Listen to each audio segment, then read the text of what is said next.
बिस्मिल्लाहिर्रहमानिर्रहीम अस्सलाम वालेकुम दोस्तों, तुम देखते पे लुडन पंजाब टीवी ते मैं तुम्हारा मेजबान मोहम्मद अहमद। सब तो पहले अपने चैनल लुडन पंजाब ਨੂੰ करना है सबसक्राइब और बैल आइकन ਨੂੰ करना प्रेस ताकि मेरी आने वाली अच्छी और बेहतरीन वीडियो जनाब मेरे वीर वेखन। सब तो पहले जनाब वीरा वास्ते मेरे रंगे ਜਿਹੜੇ ਮਾੜੇ ਵੀਰ ਨੇ और ਮਾੜੇ ਭਰਾ ਨੇ ਉਹਨਾਂ ਵਾਸਤੇ जनाब एक थोड़े ਜਿਹੇ ਮੁੱਲ ਦੀ ਵੈਲ ਲੈ ਕੇ ਆਏ ਆ और माशाअल्लाह ਦੁੱਧ ਦੀਆਂ ਨਹਿਰਾਂ ਵੀਰਾਂ ਦੇ ਸਾਹਮਣੇ ਆਨਲਾਈਨ ਚੁਆਈ ਕਰਾਵਾਂਗੇ इंशाअल्लाह। और चोलस्तानी फ्रीजियन क्रास है दूसरी चुवाई करन लगे हैं जनाब। और जनाब इंशाअल्लाह वीरां दी एक एक चीज़ की तसल्ली करावांगे।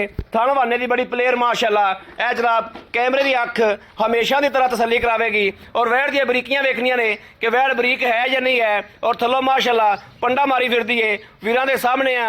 जिन्ने कुछ जनाब इहदे पैसे ने उहदे नालों कई दुगना जनाब ज़्यादा नहीं जनाब माशाअल्लाह पंडा ने। और टोरा फेरा वेखना है, कोई सट फेट या कोई वाह सरन, इन्हां गल्लां बातां दी नाल तसल्ली करनी है। और जनाब इंशाअल्लाह अल्लाह के हुक्म नाल वीरां नूं हाजी साहब कोलों भी तसल्ली लैके देने आ कि जनाब इहदा की हिसाब किताब है, कदों सूई है, चुआई किनवी करनी है और जनाब इहदे मगर की है। ये सारियां गल्लां बातां इंशाअल्लाह हमेशा की तरह वीरां नूं पुछ के देने आ। और रंग बड़ा सोहना माशाअल्लाह, रंग की प्रिंट की भी गल करिए तो माशाअल्लाह प्रिंट बहुत अच्छा है।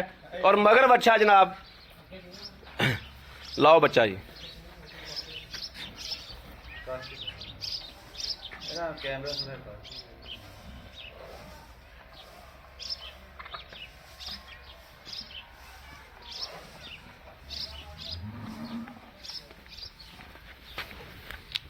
Ramia.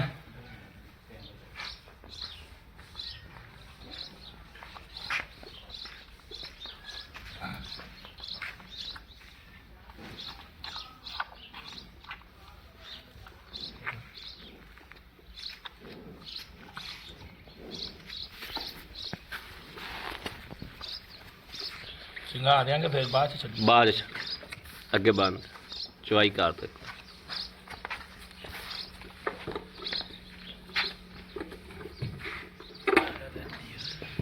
मेरा हाथ से गए चैनल की फटी फटी लग जाए तू बढ़िया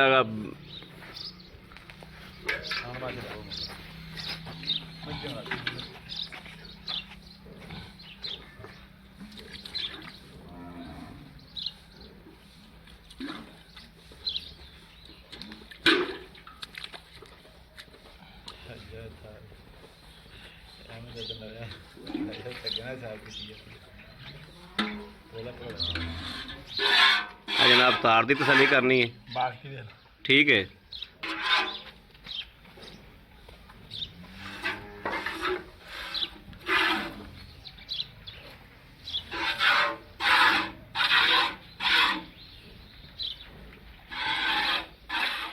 कोई फुहार शुहार नहीं हैगी माशाल्लाह, चीज़ जी मोटी तार है माशाल्लाह। और थन देखना है पूरे रोग रोग का। और जनाब है भी काला।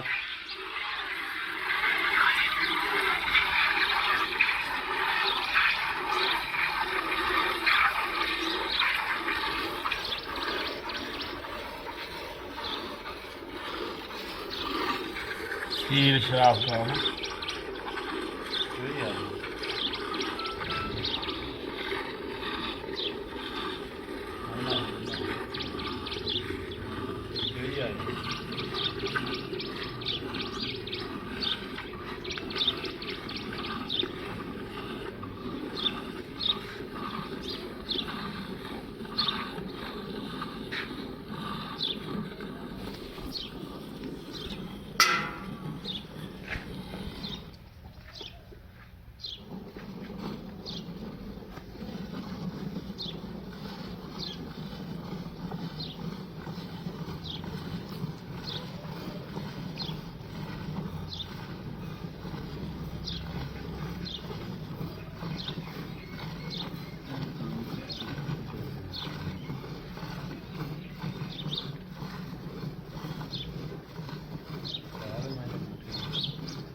अल्लाह की आवाज़ आँदी माशाल्लाह।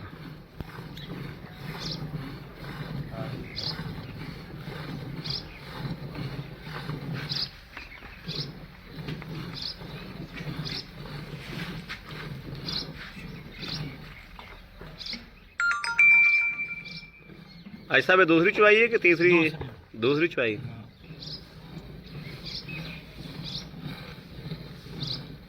ਇਹ ਦੂਸਰਾ ਨਾਰਾ ਹੈ ਜਨਾਬ ਮਾਸ਼ਾਅੱਲਾ। ਮਾਰਾ ਦੁੱਧ ਛੱਡਣਾ ਵੀ ਆ ਬੱਚੇ ਨੂੰ ਝੁਕਾਉਣਾ ਬਸ ਕਰੀ ਮੈਂ ਬਸ ਕਰ ਬਿਲਕੁਲ ਬਸ 2 ਕਿਲੋ ਦੁੱਧ ਛੱਡ ਜੀ। ਬੱਚੇ ਦਾ ਵੀ ਦੁੱਧ ਵੀ ਮਾਸ਼ਾਅੱਲਾ ਛੱਡ ਦਿੱਤਾ ਹੈ। ਹਾਂ ਨਹੀਂ ਬੱਚੇ ਨੂੰ ਛੱਡ ਕੇ ਫੇਰ ਵੀ ਛੱਡਣਾ 2-3 ਚੁਆਈਆਂ ਦਾ ਦੁੱਧ ਛੱਡੀਦਾ ਥੋੜਾ ਥੋੜਾ। ਠੀਕ ਹੋ ਗਿਆ।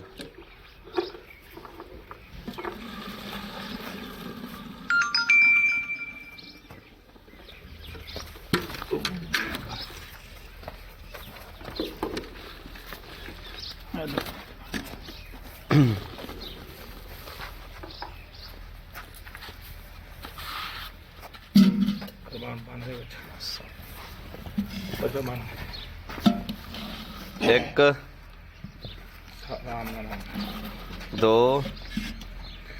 ਯਾਰ ਦੂਸਰੇ ਚੁਆਈ ਦਾ ਗੋਲੇ 3 8-10 ਦਿਨ ਡੰਗਰ ਵਾਧਾ ਜਾ ਕੇ 4 5 ਨਹੀਂ ਮੈਂ 6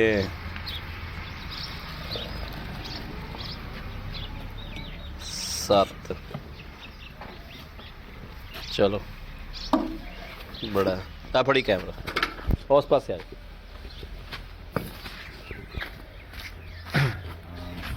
अस्सलाम वालेकुम भाई साहब। वालेकुम सलाम। की हाल है साहब? ठीक ठाक हो? बाल बच्चे अल्लाह ने सब राजी? बिल्कुल ठीक ठाक हो। बिल्कुल खरीद। अच्छा भाई साहब आप वैड़ चोली हां जी सन पहली तो सूरत ये दसो भी वैड़ नु सूबा किन दूसरा भी दूसरा सूबा है बिल्कुल पहले भी कह सकते लेकिन जैनमन दूसरा सूई कदों सोई राती राती सूई हाँ तकरीबन कल सोई डीगर कोले तो फिर रात आप चुवाई कितनी हुन दूसरी दूसरी चुवाई की दूसरी चुवाई तो बस चुवाया 7 किलो दूध हाँ जी 7 ਨੂੰ ਛੱਡ ਦਿਓ ਤੁਸੀਂ ਬੋਲਾ 8 ਕਿਲੋ ਚੋਇਆ ਸੀ ਬੋਲਾ ਪਹਿਲਾਂ 8 ਕਿਲੋ ਚੁਆਇਆ ਸੀ ਹਾਂ ਜੀ ਹੁਣ 7 ਕਿਲੋ ਦਿੱਤਾ ਹੈ 7 ਕਿਲੋ ਆਪਾਂ ਆਏ ਬੰਦੇ ਨੂੰ 10 ਕਿਲੋ ਦੁੱਧ ਚੁਆਵਾਂਗੇ 10 ਕਿਲੋ ਬੋਲਾ ਚੁਆਵਾਂਗੇ ਆਪਾਂ ਆਏ ਬੰਦੇ ਨੂੰ ਇੱਕ ਟਾਈਮ ਦਾ ਦੋਵਾਂ ਟਾਈਮਾਂ ਹਾਂ ਇਹ ਤਾਂ ਆਰਾਮ ਨਾਲ ਯਾਰ ਇਹ ਕਿਹੜੀ ਗੱਲ ਇਨਸ਼ਾਅੱਲਾ ਦੋਵਾਂ ਟਾਈਮਾਂ ਦਾ ਆਪਾਂ 10 ਕਿਲੋ ਦੀ ਗਾਰੰਟੀ ਦੇ ਦਈਏ ਪੱਕਾ ਦੇ ਤਸੱਲੀ ਦੇ ਦਈਏ ਬਿਲਕੁਲ ਦੇ ਯਾਰ ਪਰ 3 ਦਿਨ ਚੋ ਲਵੇ ਯਾਰ। ਹਾਂ ਯਾਰ ਭਾਵੇਂ ਕੋਈ 4 ਦਿਨ ਇਹ ਤਾਂ ਜਾ ਕੇ ਵੀ ਅਗਲਾ ਚੋਵੇ ਜੇ ਇੰਨਾ ਨਾ ਦੇਵੇ ਤਾਂ ਵੀ ਵਾਪਸ ਆ ਜਾਏ ਕੋਈ ਗੱਲ ਨਹੀਂ ਜੀ ਠੀਕ ਅੱਜ ਸਾਹਿਬ ਤੁਸੀਂ ਸਾਨੂੰ ਇਹ ਦੱਸੋ ਨਹੀਂ ਅਗਲੇ ਦੇ ਘਰ ਦੀ ਕੋਈ ਗਾਰੰਟੀ ਨਹੀਂ ਨਹੀਂ, ਅੱਜ ਇਹਨੇ ਕਹਿ ਦਿੱਤਾ ਹੈ, ਕੋਈ ਗਾਰੰਟੀ ਨਹੀਂ ਅਗਲੇ ਦੇ ਦੁੱਧ ਘਰ ਪਾਇਆ ਦੀ। ਦਾ ਹਾਂ ਦੁੱਧ ਪਾਏ ਦਾ ਅਗਲੇ ਦੇ ਨਸੀਬ ਦਾ ਜਦੋਂ ਤੇਰੇ ਕਿੱਲੇ ਤੋਂ ਛੁੱਟ ਜਾਣੀ ਉਦੋਂ ਅਗਲੇ ਦੇ ਵਕਤ ਸ਼ੁਰੂ ਹੋ ਜਾਣੇ ਨੇ ਬਿਲਕੁਲ। ਇਸ ਗੱਲ ਦੀ ਕੋਈ ਸ਼ੋਰਟੀ ਨਹੀਂ ਦਿੰਦੇ ਆਪਾਂ ਹਾਂ ਆਪਣੀ ਨਾ ਆਪਾਂ ਕਦੇ ਦਿੱਤੀ ਹੈ ਨਾ ਦੇਣੀ ਹੈ ਛੋਟੀ ਹੈ ਇੱਥੋਂ ਇਸ ਕਿੱਲੇ ਦੀ ਇਸ ਕਿੱਲੇ ਕੋਈ 4 ਦਿਨ ਬੈਠਾ ਰਵੇ ਅੱਜ ਹੀ ਇੱਥੇ ਰਹਿਸ਼ ਮਿਲੇਗੀ ਹਾਂ ਜੀ ਬਿਲਕੁਲ ਰੋਟੀ ਪਾਣੀ ਮਿਲੇਗਾ ਬਿਲਕੁਲ, ਇਨਸ਼ਾ ਬਿਸਤਰਾ ਮਿਲੇਗਾ ਬਿਲਕੁਲ। ਕਿਸੇ ਗੱਲ ਦੀ ਕੋਈ ਤਕਲੀਫ ਤਾਂ ਨਹੀਂ ਨਾ ਜੀ ਮਿਲੇਗੀ ਨਾ ਬਿਲਕੁਲ ਕੋਈ ਪਰੇਸ਼ਾਨੀ ਨਹੀਂ ਆਣੀ ਇਹ ਤੁਹਾਡੀ ਜ਼ਿੰਮੇਵਾਰੀ ਹੈ ਮਹਿਮਾਨ ਹੋ ਸਾਡਾ ਕਿਹੜਾ ਇਹ ਤੁਹਾਡੀ ਜ਼ਿੰਮੇਵਾਰੀ ਹੈ ਬਿਲਕੁਲ ਠੀਕ ਹੋ ਗਿਆ ਇਨਸ਼ਾਅੱਲਾ 10 ਕਿਲੋ ਦੁੱਧ ਚੁਆ ਕੇ ਦੇਣਾ ਭਾਵੇਂ ਕੋਈ 5 ਦਿਨ ਚੋਵੇ ਬਿਲਕੁਲ ਚੋਵੇ ਪੈਸੇ ਦੱਸੋ ਜਿਹੜੇ ਲੈਣ ਦੇਣ ਵਾਲੇ ਨੇ ਮਗਰ ਦੇ ਕੀ ਹੈ? ਮਗਰ ਬੱਚਾ ਮਗਰ ਬੱਚਾ ਆ ਹੈ ਦੇਖ ਰਹੇ ਨਾ ਕੋਈ ਇਨਸ਼ਾਅੱਲਾ ਮਸਲਾ ਨਹੀਂ ਜੇਰ ਕਲੀਅਰ ਰਹਿੰਦੀ ਵੀਡੀਓ ਸਾਡੇ ਕੋਲ ਹੈਗੀ ਆ ਅਸੀਂ ਦਿਖਾ ਸਕਦੇ ਜੇਰ ਦੀ ਵੀਡੀਓ ਹੈਗੀ ਹੈ ਬਿਲਕੁਲ ਕਿਸੇ ਮੇਰੇ ਵੀਰ ਨੇ ਵੀਡੀਓ ਲੈਣੀ ਹੈ ਪਰੇਸ਼ਾਨੀ ਜੇਰ ਕੋਈ ਦੀ ਨਹੀਂ ਗਾਂ ਮਾਸ਼ਾਅੱਲਾ ਫਿੱਟ ਜੇਰ ਦੀ ਵੀਡੀਓ ਵੀਰਾਂ ਨੂੰ ਸੈਂਡ ਕਰ ਦਿਆਂਗੇ ਹਾਂਜੀ ਇਨਸ਼ਾਅੱਲਾ ਅੱਛਾ ਦੱਸੋ ਹੁਣ ਇਹਦੇ ਪੈਸੇ ਮੁਨਾਸਬ ਜਿਹੜੇ ਲੈ ਲੈਣੇ ਨੇ ਜਿਹਦੇ ਚ ਬਹੁਤਾ ਨਹੀਂ ਪੈਸੇ ਮੁਨਾਸਬ ਕਿੱਥੇ ਕੁੱਟ ਕੇ ਲਿਆਏ ਉਹੀ ਦੱਸ ਜੇ ਜਿੱਥੇ ਕੁੱਟ ਕੇ ਲਿਆਇਆ ਤੁਹਾਨੂੰ 1,65,000 ਰੁਪਏ 1,65,000 ਜੋ ਸਾਡੇ ਨਾਲ ਮੁਹੱਬਤ ਕੀ ਕਰਦੇ ਹੋ ਚੱਲ ਹਜੇ ਵੀ ਮੁਹੱਬਤ ਵਾਲੀ ਸ਼ੱਕ ਰਹੇਗੀ ਹੋ ਜਾਏਗੀ ਚਲੋ ਕਿਹੜੀ ਕੋਈ ਥੋੜੀ ਘਣੀ ਹੋ ਜਾਏਗੀ ਹੋ ਜਾਏਗੀ ਇਨਸ਼ਾਅੱਲਾ ਪੱਕੀ ਗੱਲ ਹੈ ਪੱਕੀ ਮੈਂ ਤੇ ਵੀਰਾਂ ਨੂੰ ਤਸੱਲੀ ਦੇ ਕੇ ਗਾਂ ਦੇ ਦੇਵਾਂ ਦੇ ਦੇ ਅੱਲਾਹ ਕਰਕੇ ਠੀਕ ਹੋ ਗਿਆ ਹਾਂਜੀ ਜੀ ਮੇਰੇ ਵੀਰਾਂ ਨੇ ਭਰਾਵਾਂ ਨੇ ਵੇਖਿਆ ਕਿ ਇਨਸ਼ਾਅੱਲਾ ਅੱਲਾ ਦੇ ਹੁਕਮ ਨਾਲ ਮੇਰੇ ਵੀਰਾਂ ਦੀ ਇਹ ਗਾਂ ਹੋ ਗਈ ਮੈਂ ਦੇ ਦਿੱਤੀ ਅੱਗੇ ਜਿੰਦੇ ਬਹੁਤ ਕੰਮ ਕਰਦੇ ਉਹਦਾ ਇਨਸ਼ਾਅੱਲਾ ਟੋਕਨ ਆ ਜਾਏਗਾ ਔਰ ਦੂਜੀ ਗੱਲ ਹੈ ਜੀ ਦੁੱਧ 10 ਕਿਲੋ ਪੂਰਾ ਨਾ ਹੋਇਆ ਟੋਕਨ ਆਇਆ ਮੌਕੇ ਤੇ ਵਾਪਸ ਯਾਰ ਇਨਸ਼ਾਅੱਲਾ ਦਿਆਂਗੇ ਕਿਉਂ ਨਹੀਂ ਹਾਂ। ਟੋਕਨ ਕਿਉਂ ਰੱਖਣਾ ਕਿਸੇ ਜਿਵੇਂ ਲੇਕਿਨ ਹਮੇ- ਦੁੱਧ ਹੀ ਜ਼ਿਆਦਾ ਦੇਗੀ ਦੁੱਧ 12-13 ਲੀਟਰ ਦਾ ਆਰਾਮ ਨਾਲ ਦੇਣਾ ਹੀ ਨਹੀਂ ਇਨਸ਼ਾਅੱਲਾ ਜੀ ਬਿਲਕੁਲ ਠੀਕ ਹੈ ਤੁਹਾਡੀ ਰਿਕਾਰਡ ਗੱਲ ਪਿਛਲੇ ਸੂਏ ਦਾ ਉਹਨਾਂ ਨੇ ਦੱਸਿਆ ਸੀ 14 ਕਿਲੋ ਦਿੰਦੀ ਰਹੀ ਪਹਿਲੇ ਸੂਏ ਪਹਿਲੇ ਸੂਬੇ 14 ਕਿਲੋ ਹਾਂ, ਕਰਦੀ 14 ਰਹੀ ਕਿਲੋ ਕਰਦੀ ਹੁਣ ਦੂਜਾ ਸੂਈ ਹੈ ਹੁਣ ਤਾਂ ਇਨਸ਼ਾਅੱਲਾ ਇਹਨੂੰ 16-18 ਕਰਨਾ ਚਾਹੀਦਾ ਤਾਂ ਕੋਈ ਸ਼ੱਕ ਨਹੀਂ ਜਿੰਨਾ ਗਾਂ ਨੂੰ ਥੱਲੋਂ ਲਵਾਸ ਹੈ ਨਾ ਹਾਂਜੀ। ਗਾਂ ਮਾਸ਼ਾਅੱਲਾ ਇਹਨਾਂ ਦੋ ਦਿਨ ਬਾਅਦ ਸ਼ੈ ਕੋਈ ਨਹੀਂ ਦੀ ਆਪਾਂ ਵੀ ਸਾਰੀ ਦਿਹਾੜੀ ਗਾਵਾਂ 'ਚ ਰਹਿੰਦੇ ਕੁਆਲਿਟੀ ਆ ਹੈ ਆਪਾਂ ਨੂੰ ਵੀ ਪਤਾ ਹੈ ਕਿ ਗਾਂ ਦੀ ਕੁਆਲਿਟੀ ਕੀ ਹੈ ਹਾਂਜੀ। ਲੇਕਿਨ ਇਹ ਵੀਰਾਂ ਦੀ ਤਸੱਲੀ ਵਾਸਤੇ ਸਾਰੀਆਂ ਗੱਲਾਂ ਬਾਤਾਂ ਨੇ ਕਿ ਇਨਸ਼ਾਅੱਲਾ ਇਹਨਾਂ ਦੋ ਤਿੰਨ ਦੇ ਵਾਸਤੇ ਚੀਜ਼ ਕੋਈ ਨਹੀਂ ਸੁੱਤੀ ਗੱਲ 12 ਨੇ ਕਰੋ ਤੇ ਮਦਾ ਮੌਕੇ ਤੇ ਆਵੇ ਰੁਪਈਆ ਨਿਕਲੇ ਰੁਪਈਆ ਨਿਕਲੇ ਗੱਲ 84 ਅਸਲੇ ਇਸ ਤੂੰ ਕਰ ਕਿੰਨੀਆਂ ਲੈਣਾ ਗਾਵਾਂ ਮੇਰੀਆਂ ਮੌਕੇ ਤੇ ਚੁਆਈਆਂ ਬਿਲਕੁਲ ਇਨਸ਼ਾਅੱਲਾ ਚੁਆਈਆਂ। ਕੋਈ ਇਲਾਮਾ ਆਇਆ ਇਸੇ ਘਰ ਦੀ ਵਾਇਸ ਸਕ੍ਰੈਬਰ ਵੀਡੀਓ ਬਣੀ ਉਸ ਖਰਾਣੀ ਦੇ ਕੋਲ ਉਹ ਬੰਦਿਆਂ ਨੇ ਜਨਾਬ ਦੋ ਚੁਆਈਆਂ ਆ ਹੱਥ ਨਾਲ ਇੱਥੇ ਆ ਦੇ ਕਰਕੇ ਤਸੱਲੀ ਕਰਕੇ ਲੈ ਗਏ ਸੀ ਔਰ ਉਹਨਾਂ ਨੇ ਵੀਡੀਓ 'ਚ ਬਿਆਨ ਦਿੱਤੇ 20 ਲੀਟਰ ਦਾ ਦੁੱਧ ਦੱਸਿਆ ਸੀ 2 ਟਾਈਮਾਂ ਦਾ ਲੇਕਿਨ ਉਸ ਬੰਦੇ ਨੇ 22 ਗਰਮੀਆਂ ਚੋਈਆਂ 2 ਟਾਈਮਾਂ ਬਾਈ ਗੜੀਆਂ ਚਾਹੀਆਂ ਹਾਂ, ਬਿਲਕੁਲ ਇਨਸ਼ਾਅੱਲਾ। ਹਾਲਾਂਕਿ ਸੂਈ ਨੂੰ ਗਾਂ ਨੂੰ ਦਿਹਾੜਾ ਵੀ ਤੀਸਰਾ ਸੀ ਤੀਸਰਾ ਦਿਹਾੜਾ ਸੀ ਉਹ ਭਾਈ ਬੰਦਾ ਇਹ ਨਹੀਂ ਕਿ ਆਨਲਾਈਨ ਡੰਗਰ ਵੇਖਦਾ ਨਹੀਂ ਮੌਕੇ ਤੇ ਆਣਾ ਬੰਦਾ ਫਿਰ ਬੇਇੱਜ਼ਤ ਹੁੰਦਾ ਯਾਰ ਇੰਨਾ ਫਰਕ ਤਾਂ ਨਹੀਂ ਹੋਣਾ ਚਾਹੀਦਾ ਜਨਾਬ, ਆਸਰ ਪਾਈਏ ਦਾ ਹੋ ਗਿਆ ਆਨਲਾਈਨ ਨਾਲੋਂ ਜਿਹੜਾ ਮੇਰਾ ਵੀਰ ਉੱਤੇ ਆਵੇ ਅਸੀਂ ਸਾਨੂੰ- ਸ਼ੌਕ ਰੱਖਦੇ ਬੰਦਾ ਮੌਕੇ ਤੇ ਅਸੀਂ ਸ਼ੌਕ ਰੱਖਨੇ ਇਸ ਗੱਲ ਦੀ ਖੁਸ਼ੀ ਮਹਿਸੂਸ ਕਰਨੇ ਆ ਬੰਦਾ ਉੱਤੇ ਆ ਕੇ ਉਹ ਫਿਰ ਬਾਅਦ 'ਚ ਲਾਮਾ ਨਹੀਂ ਰਹਿ ਜਾਂਦਾ, ਗਾਲ ਲਾਮਾ ਨਹੀਂ ਰਹਿ ਜਾਂਦਾ। ਇੱਥੇ ਆ ਕੇ ਕੋਈ 2 ਦਿਨ ਦਾ ਟਾਈਮ ਕੱਢ ਕੇ ਆਵੇ। ਹਾਜੀ ਸਾਹਿਬ ਹਾਂਜੀ ਤੋ ਗੱਲਾਂ ਫਰਕ ਹੋ ਗਿਆ, ਜੇ ਤੁਹਾਡਾ ਦੁੱਧ ਪੂਰਾ ਨਾ ਹੋਇਆ ਤਾਂ ਤੁਹਾਨੂੰ ਕਿਰਾਇਆ ਵੀ ਦੇਣਾ ਪਏਗਾ। ਦੇ ਦਿਆਂਗੇ ਭਾ। ਹਾਂ ਕਿਹੜੀ ਗੱਲ ਹੈ। ਠੀਕ ਹੋ ਗਿਆ ਜੀ। ਮੇਰੇ ਵੀਰਾਂ ਨੇ ਵੇਖਣਾ ਹੈ ਕਿ ਹਰ ਗੱਲਬਾਤ ਦੀ, ਹਰ ਚੀਜ਼ ਦੀ ਤਸੱਲੀ ਕਰਾਈ ਹਾਜੀ ਕੋਲੋਂ। ਔਰ ਦੁੱਧ ਨਾ ਪੂਰਾ ਹੋਵੇ, ਇੱਥੇ ਆਣਾ ਚੁਆਈ ਕਰਨੀ, ਦੁੱਧ ਨਾ ਪੂਰਾ ਹੋਵੇ, ਹਾਜੀ ਕੋਲ ਕਿਰਾਇਆ ਵੀ ਲੈ ਕੇ ਦਿਆਂਗੇ ਯਾਰ ਇੰਸ਼ਾਅੱਲਾ। 2 ਕਿਲੋ ਵਧੂਗੀ ਇਨਸ਼ਾਅੱਲਾ। ਬਾਕੀ ਕਿਸੇ ਵੀਰ ਭਰਾ ਦੇ ਪਸੰਦ ਹੋਵੇ ਉਹ ਰਾਬਤਾ ਕਰੇ 0307 00 15 881। ਜਿਹੜੇ ਮੇਰੇ ਵੀਰ ਦਾ ਲੂ ਖੁਸ਼ ਹੋਵੇ, ਦਿਲ ਆਵਾਜ਼ ਦੇਵੇ ਕਿ ਖਰੀਦ ਕਰੀਏ ਗਾਂ ਦੀ, ਉਹ ਜਨਾਬ ਇਸ ਨੰਬਰ ਤੇ ਫੋਨ ਮਿਲਾਵੇ 0307 00 15 881। ਦੂਸਰਾ ਨੰਬਰ ਜ਼ੋਂਗ ਦਾ 0310 6197 652। ਦੋਵਾਂ ਨੰਬਰਾਂ ਤੇ ਜਿਹੜੇ ਮੇਰੇ ਵੀਰ ਦਾ ਦਿਲ ਕਰੇ ਉਹ ਰਾਬਤਾ ਕਰ ਸਕਦਾ ਹੈ। ਬਾਕੀ ਉਮੀਦ ਕਰਾਂਗੇ ਸਾਡੀ ਅੱਜ ਵਾਲੀ ਵੀਡੀਓ ਮੇਰੇ ਵੀਰਾਂ ਨੂੰ ਪਸੰਦ ਆਏਗੀ। ਪਸੰਦ ਆਏ ਕਮੈਂਟ ਲਾਈਕ ਸ਼ੇਅਰ ਆਪਣੇ ਵੀਰ ਨੂੰ ਜ਼ਰੂਰ ਕਰਦਾ ਰਹਿਣਾ ਹੈ, ਤਾਂ ਕਿ ਤੁਹਾਡਾ ਵੀਰ ਤੁਹਾਡੇ ਵਾਸਤੇ ਬਾਹਰ ਫਿਰ ਕੇ ਅੱਛੇ ਤੋਂ ਅੱਛਾ ਜਾਨਵਰ ਲੈ ਕੇ ਹਾਜ਼ਰ ਹੁੰਦਾ ਰਹੇ। ਜਨਾਬ ਜਾਨਵਰ ਮੈਂ ਇਹ ਨਹੀਂ ਕਹਿੰਦਾ ਕਿ ਲੁੱਟਣ ਪੰਜਾਬ ਤੋਂ ਲਓ, ਜਾਨਵਰ ਜਿੱਥੋਂ ਮੇਰੇ ਵੀਰਾਂ ਦਾ ਦਿਲ ਕਰੇ। YouTube ਚੈਨਲ ਨਾਲ ਭਰੀ ਪਈ ਏ, ਉਹ ਜਿੱਥੋਂ ਦਿਲ ਕਰੇ ਉੱਥੋਂ ਡੰਗਰ ਲਵਣ। ਲੇਕਿਨ ਡੰਗਰ ਦੇ ਵਿੱਚ ਇਹ ਸੰਤਾਂ ਹੋਣੀਆਂ ਚਾਹੀਦੀਆਂ ਨੇ, ਇਹ ਸਿਫਤਾਂ ਹੋਣੀਆਂ ਚਾਹੀਦੀਆਂ ਨੇ ਕਿ ਡੰਗਰ ਜਨਾਬ ਨਿੱਬੂ ਤਰ੍ਹਾਂ ਨਿਚੋੜ ਹੋਵੇ। ਉਹ ਡੰਗਰ ਦੀ ਅੱਖਾਂ ਬੰਦ ਕਰਕੇ ਜਨਾਬ ਜਿਹੜਾ ਖਰੀਦ ਕਰੋ, ਕਿਉਂਕਿ ਡੰਗਰ ਦੁੱਧ ਵਾਲਾ ਹੀ ਮਾਸ਼ਾਅੱਲਾ ਉਹ ਹੁੰਦਾ ਹੈ, ਬਾਕੀ ਪਾਇਆ ਕੱਤਿਆ ਵੀ ਹੁੰਦਾ ਹੈ। ਇਸ ਵੀਡੀਓ ਤੋਂ ਆਪਣੇ ਵੀਰ ਅਹਿਮਦ ਦੇਣੀ ਇਜਾਜ਼ਤ। ਅੱਲਾ ਨਿਗਹਿਬਾਨ, ਪਾਕਿਸਤਾਨ ਜ਼ਿੰਦਾਬਾਦ।